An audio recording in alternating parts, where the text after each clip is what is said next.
Bill de Blasio was sworn in for a second term on a cold, blustery day that may have been a harbinger of things to come. A warning that the new Speaker of the City Council might not look on all of his ideas as warmly as the last one. We will and must be a well-respected, separate, co-equal branch of government. So you will not be a rubber stamp?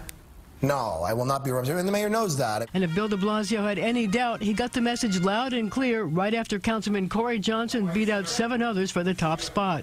One of the first things he did was set up his own investigations unit to probe city agencies. We're going to look at some of these endemic issues that have plagued the city for a very long time. There's placard abuse throughout the city. You have NYCHA, which has serious problems.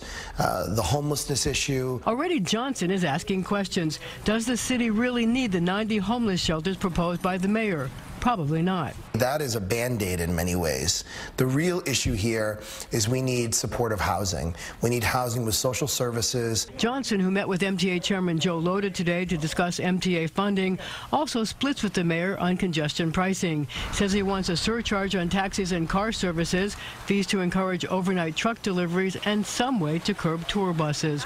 But as for the suggestion that drivers pay $11.52 to enter the Central Business District, I think $11.52 is probably too high. What about a congestion fee that equals the price of a subway or a bus ride?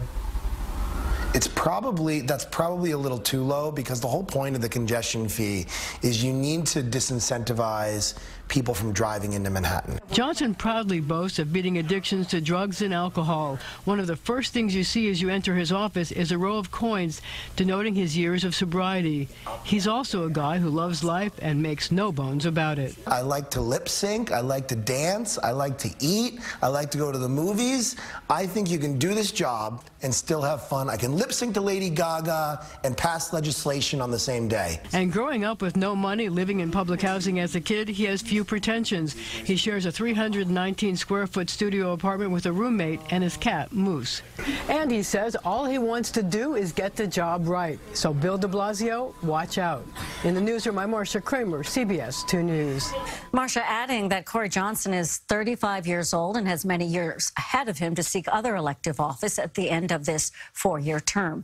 You can see much more of the interview on the web. We're going to post raw portions on it on CBSNewYork.com.